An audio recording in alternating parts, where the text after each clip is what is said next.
Hello बच्चों, welcome to kids player. और आज हम कंटिन्यू करेंगे हिंदी में क्लास 3 में पार्ट नंबर 4 को, जिसका नाम है तालाब में चांद। तो आइए पढ़ेंगे इस मजेदार कहानी को और अभ्यास प्रश्न भी करेंगे। और अगर अभी तक आपने इस चैनल को सब्सक्राइब नहीं किया है तो प्लीज सब्सक्राइब बटन पर जाकर चैनल को सब्सक्राइब जरूर कर लें। चलिए पढ़ते हैं। तो पहले हम पाठ को पढ़ेंगे बच्चों, तालाब में चांद। तो पढ़ते हैं, आइए। बंदरों ने तालाब में चमकता चांद देखा। उन्हें चांद को पकड़ने की सूझी।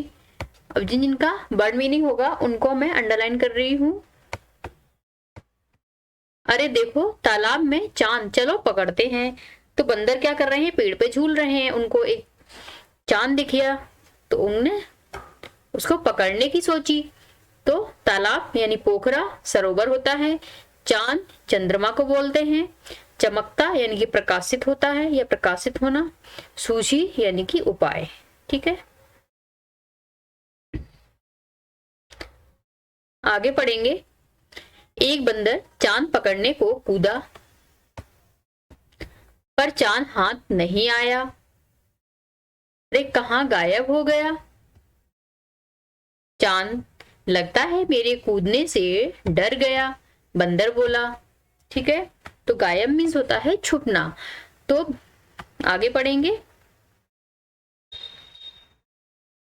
फिर उन्होंने एक योजना बनाई, चलो एक दूसरे का हाथ पकड़कर लटकते हैं और धीरे से पकड़ते हैं चांद को।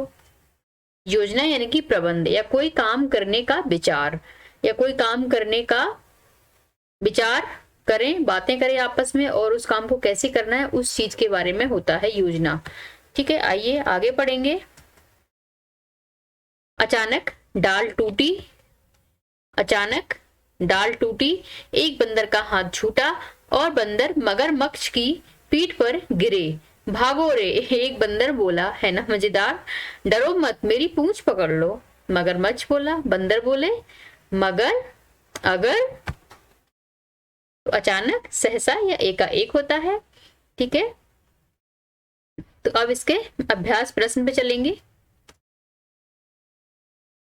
अब इसका सार पढ़ लेते हैं। तालाब में चांद पाठ का सारांश देखेंगे। इसका सारांश, बंदरों को तालाब में चांद पकड़ने की सूझी। एक बंदर चांद को पकड़ने के लिए तालाब में कूदा तो चांद गायब हो गया। तब उन्होंने एक दूसरे का हाथ पकड़ते हुए पेड़ से लटककर चांद को पकड़ने की योजना बनाई। अचानक पेड़ की डाल टूटने से सारे बंदर पानी में मगरमच्छ की पीठ पर गिर पड़े। यही है इस पाठ का सार। ठीक है, आइए आगे पढ़ेंगे। तो पहला अभ्यास में पहला प्रश्न है, उत्तर दो। बंदरों ने चांद को क्यों पकड़ना चाहा? तो उत्तर लिखेंगे, बंदरों ने चमकते हुए चांद को तालाब में देखा और आकर्षित होकर उसे पकड़ना चाहा। प्रश्न नंबर का पे चलेंगे। पहले का खा है, चांद को पकड़ने के लिए बंदरों ने क्या योजना बनाई? तो उत्तर लिखेंगे, चांद को पकड़ने के लिए बंदरों ने एक दूसरे का हाथ पकड़कर लटकने की योजना बनाई। पहले का गा है, तालाब में चांद था या कुछ और? तो उत्तर लिखेंगे, तालाब में चांद की परछाई दिखाई दे रही होगी। प्रश्न नंबर 2 है, कहानी को आगे बढ़ाओ। बंदर बोले, मगर अगर हमें भोजन बना लिया तो? मगरमच्छ बोला, मैं तो तुम्हें डूबने से बचाना चाहता हूँ। बंदरों ने मगरमच्छ की पूंछ पकड़ ली और उसने उन्हें किनारे पर छोड़ दिया। बंदरों ने उसे धन्यवाद दिया। फिर मगरमच्छ ने उन्हें समझाया कि तुम लोग तालाब में जिसे चांद समझकर पकड़ना चाहते थे वह चांद नहीं, चांद की परछाई है। परछाई कभी हाथ नहीं आती। आज के बाद ऐसी गलती मत करना। बंदरों को मगरमच्छ की बात समझ में आ गई। उस दिन से मगरमच्छ उनका गुरु और दोस्त बन गया। तो इस तरह हम इस कहानी को आगे बढ़ाएंगे। प्रश्न नंबर 3 है, देखो करके। एक देखो करके एक थाली या परात में पानी भरो, पानी भरने के बाद उसमें देखो क्या दिख रहा है, तो उसमें जाहिर सी बात है हमें हमारी परछाई दिखेगी। जो बंदरों ने तालाब में चांद की परछाई जो देखी वो हम थाली में देखेंगे। तो जिस तरह ये आदमी नदी के किनारे खड़ा हुआ है तो दूसरी साइड से इसकी परछाई पानी में दिख रही है, वैसे ही आपको भी आपकी परछाई ताला परात में दिखेगी बच्चों। ठीक है। चौथा प्रश्न है, बंदरों ने चांद को पकड़ने के लिए एक दूसरे का हाथ पकड़ा। आप कुछ ऐसे खेल खेलते होंगे जिनमें एक दूसरे का हाथ पकड़ना होगा। उन खेलों के नाम लिखो। तो उन खेलों के नाम, पहला तो हम चैन चैन जो खेलते हैं वो होता है, दूसरा टिपी टिपी टॉप होता है, तीसरा ऊंच नीच का पापड़ा होता है, और पोसंपा होता है। कहते हैं ना पोसंपा भाई, पोसंपा भी होता है। आगे पढ़ेंगे। प्रश्न नंबर 5 में तुम भी एक चित्र कथा बनाओ जिसमें बिल्ली, चूहा, तोता और आम हो। तो हम इस तरह की फोटोग्राफ्स लगाएंगे और बनाएंगे या ड्रॉ करेंगे, उनमें कलरिंग करेंगे और एक कोई भी कहानी चित्रकथा बना लेंगे। जैसे कि एक चूहा था और एक बिल्ली थी। बिल्ली हमेशा चूहे को मारने को दौड़ती थी तो चूहा हमेशा डरा डरा सा रहता था। इसी तरह से एक दिन एक तोता था, वह आम के पेड़ पर गया और उसको एक पका हुआ आम दिखा। आम देखते ही उसका मन हुआ कि मैं आम खा लूं। इस तरह से आप एक कहानी को बना लेंगे। ठीक है।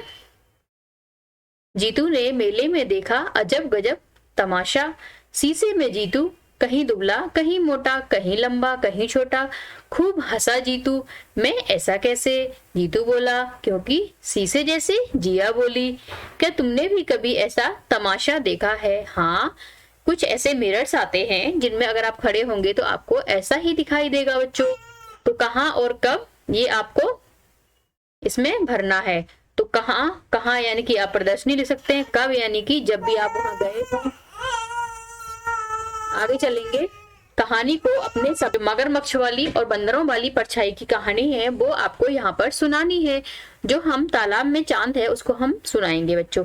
यानी पहले आप कहानी को पढ़ेंगे और उसको समझेंगे, फिर बिना देखे आपको वो कहानी सुनानी है। यानी कि एक तालाब था, उसमें एक पेड़ था, उस पे बहुत सारे बंदर थे। और जब बंदरों ने तालाब में चांद की परछाई देखी तो उन्होंने एक योजना बनाई उसको पकड़ने की। तो एक दूसरे का हाथ पकड़कर बंदर लटक गए और चांद की परछाई को जैसे ही पकड़ने के लिए गए तो वो तालाब में गिर पड़े और चांद की परछाई गायब हो गई और उन्हें एक मगरमच्छ दिखा। इस तरह से हम इस कहानी को बना लेंगे, यानी सुना सकते हो आप अपने टीचर को, अपने फ्रेंड को, आपके आस-पास जो बैठा हो उसको सुनाएंगे। इससे आपको क्या होगा, प्रैक्टिस हो जाएगी और आप इजीली सुना पाएंगे कहानी। ठीक है। बंदरों को तालाब में चांद पकड़ने की सूझी। एक बंदर चांद को पकड़ने के लिए तालाब में कूदा तो चांद गायब हो गया। तब उन्होंने एक दूसरे का हाथ पकड़ते हुए पेड़ से लटक कर चांद को पकड़ने की योजना बनाई। अचानक पेड़ की डाल टूटने से सारे बंदर पानी में मगरमच्छ की पीठ पर गिर पड़े। तो यही कहानी है। ठीक है। आप इसे अपने शब्दों में कैसे भी सुना सकते हैं। आपको अपनी भाषा का यूज करना है, यानी शुद्ध हिंदी का यूज करें तो ज्यादा अच्छा होगा, क्योंकि आपको लिखना ऐसे ही होगा एग्जाम में। ठीक है। तो वीडियो यहीं पे एंड होता है। वीडियो अच्छा लगा हो तो इसे लाइक कर दें और चैनल को सब्सक्राइब करना बिल्कुल ना भूलें।